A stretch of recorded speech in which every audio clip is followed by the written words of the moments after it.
Bonjour. Dans cette capsule, nous parlerons des bases, aussi appelées modulos.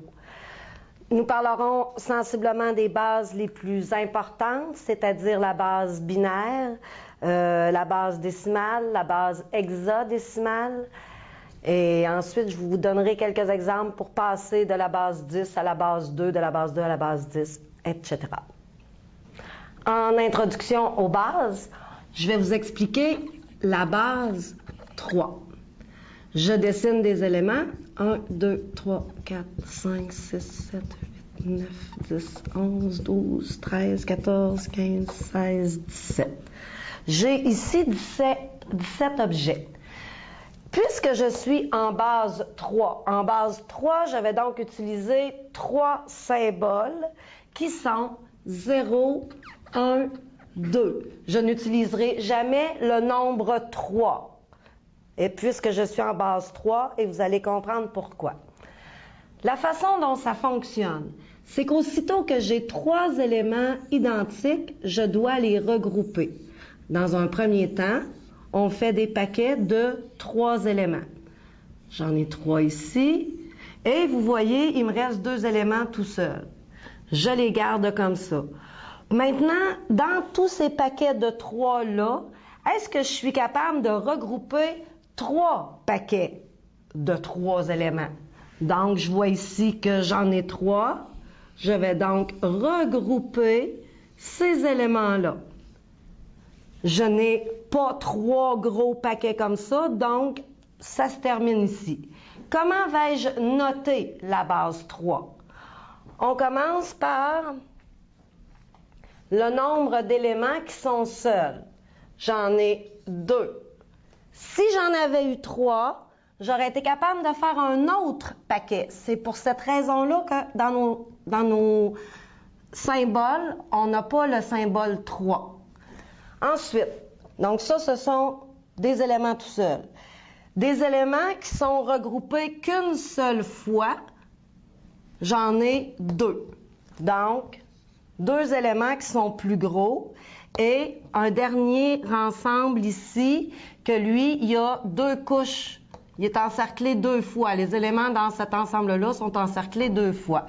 Et des comme ça, j'en ai juste un.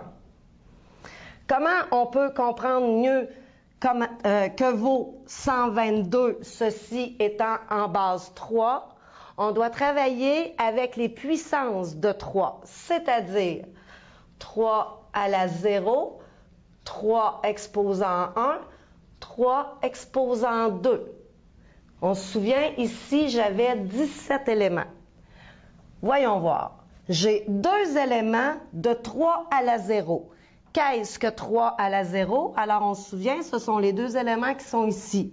Ils n'ont pas été entourés. Donc, c'est le premier niveau. J'en ai 2 comme ça.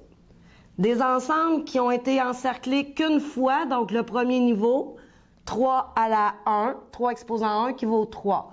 J'en ai 2. Donc, 2 fois 3 à la 1, ça va me donner 6.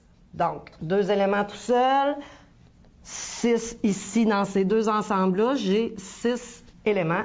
Et ici, 3 à la 2. Donc, 3 exposant 2, c'est l'équivalent de 9. Et des paquets de 9, j'en ai qu'un seul. Donc, on peut se vérifier comme ça. 9 plus 6, ça fait 15, plus 2, ce qui me donne 17 éléments. Notre système de numération est en base 10. On le voit très bien ici. J'ai 7 éléments tout seuls, les 7 éléments, et 10 à la 1 qui est l'équivalent de 10. Donc 10 plus 7, 17. Notre base, les nombres qu'on utilise sont en base 10. Je vais maintenant m'attarder à la base binaire, c'est-à-dire la base 2, qui est souvent utilisée en informatique. Pour un premier exemple, si je vous donne par exemple exemple 1, donc 1, 0, 0, 1, 0. Ceci étant en base 2, parce qu'en base 2, nous avons que 2 symboles, c'est-à-dire 1 et 0. Je veux transformer, je veux savoir combien vaut cette expression qui est en base 2. J'aimerais savoir combien ça vaut en base 10. Alors, pour ce faire, on va dessiner ce que moi j'appelle, dans le fond, comme un petit autobus, si on veut. Je suis en base 2. 0, 1, 0, 0 et j'ajoute ici 1. On se souvient que la base utilise les puissances de la base. Puisque je suis en base 2, alors ici j'ai 2 à la 0, 2 à la 1, 2 à la 2, 2 à la 3, 2 à la 4. C'est donc dire que l'élément qui est ici, on a entouré de 4 couches pour faire un gros paquet de 2 à la 4. On va voir maintenant combien tout ceci vaut en base 10.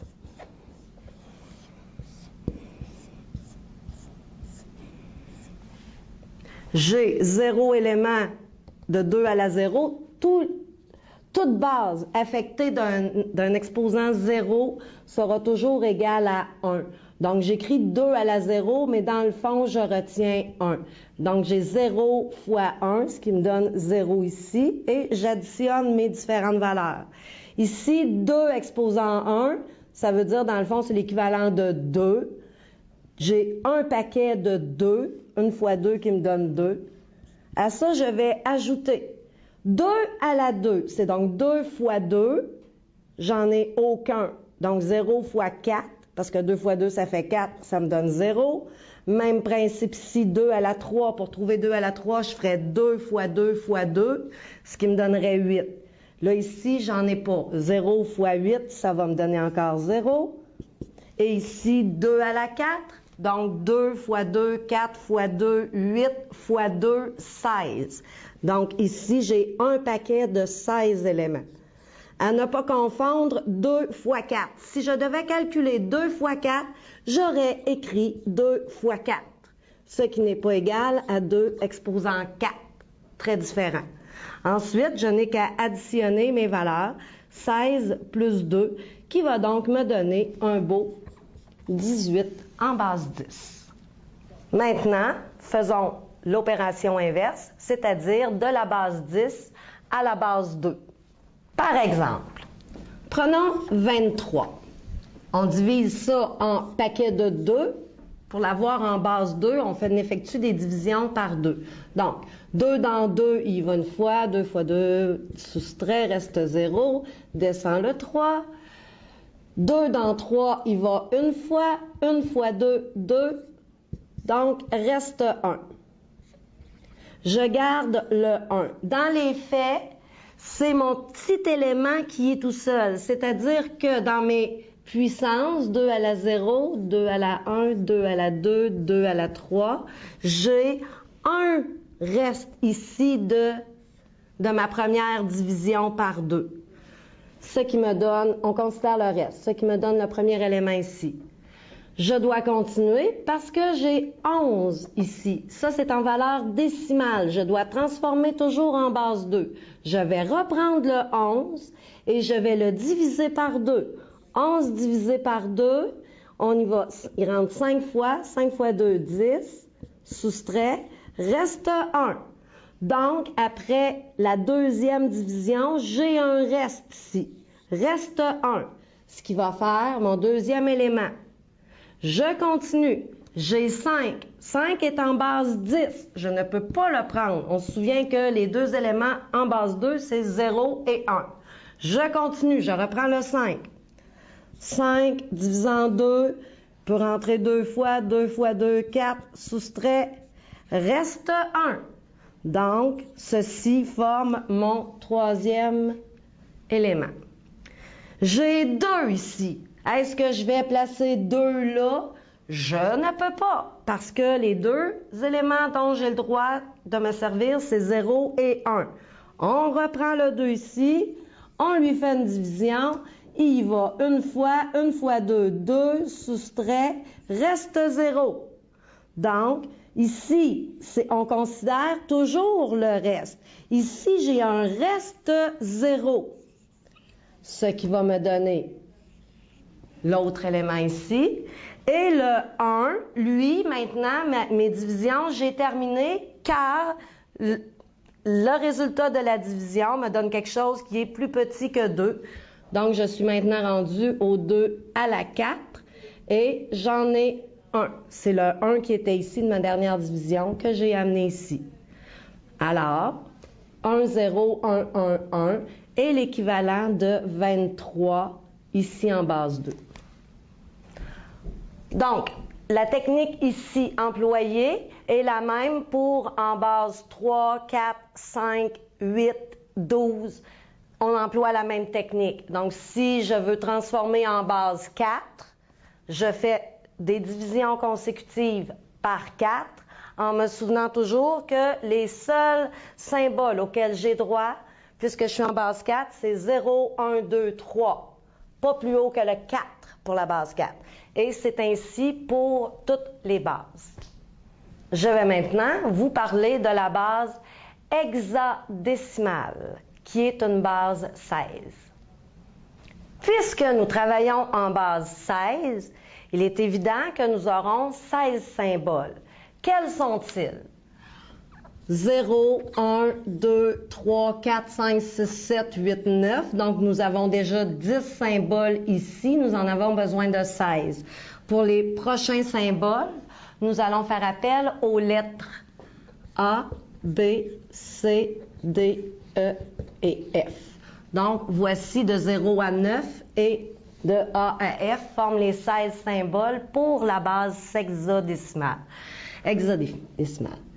Passons maintenant, si je vous donne en hexadécimal la valeur suivante, 2D, et on veut savoir combien vaut 2D en base 10. Nous sommes en base 16. Base 16. Donc, ça veut dire ici que j'ai le premier symbole 16 à la 0, deuxième symbole 16 à la 1. Donc, D, combien vaut D? Alors, 9, on considère comme ça, 10, 11, 12, 13. Ce qui veut dire que le symbole D, à lui seul, vaut 13. Le symbole devant ici, exprimé par 16 à la 1, j'en ai 2 de 16 à la 1. Donc, 2 fois 16. 2 fois 16, ça va me donner 32. Maintenant que j'ai la valeur de mes deux symboles, je peux maintenant savoir en base 10 combien vaut 2D. Donc, 32 plus 13, ce qui va me donner 45.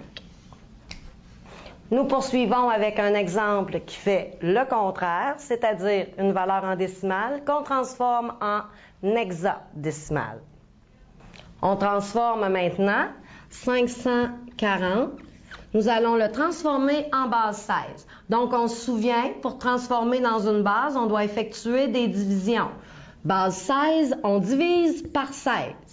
Donc, 540 divisé par 16. J'ai besoin de la calculatrice. Divisé par 16. Alors, j'obtiens 33. Il va 33 fois, donc on va vérifier. Wow, 33. 33 fois 16, parce que ce qui est important, c'est le reste. Nous allons effectuer la multiplication. 33 fois 16, ça me donne ici 528. J'effectue la soustraction. 2, 3, 3 moins 2 me donne 1. Donc, j'ai un reste 12. Donc, mon premier symbole, c'est 12. Est-ce que je peux écrire 12? Non, parce que normalement, ça voudrait dire 16 à la 0 et 16 à la 1. Dans une base, on prend un symbole pour représenter une valeur selon un rang. Donc, ici, on ne peut pas, on n'a pas le droit d'écrire 12 parce que ça prend 2 places. Nous devons donc trouver l'équivalent dans les lettres de 12. 9, 10, 11, 12. Donc, des 16 à la 0, il y en a C. C qui est l'équivalent de 12. Je reviens à ma division. J'avais 33 ici.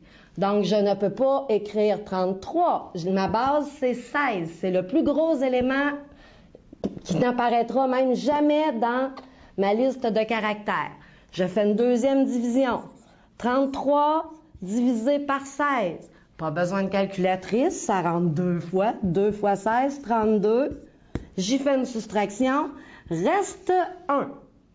Donc, j'ai un élément ici, c'est-à-dire de 16 à la 1. Et j'ai un 2 là. 2 est plus petit que 16. Donc, mes divisions s'arrêtent ici. Et le 2 représente, j'ai 2 fois 16 à la 2.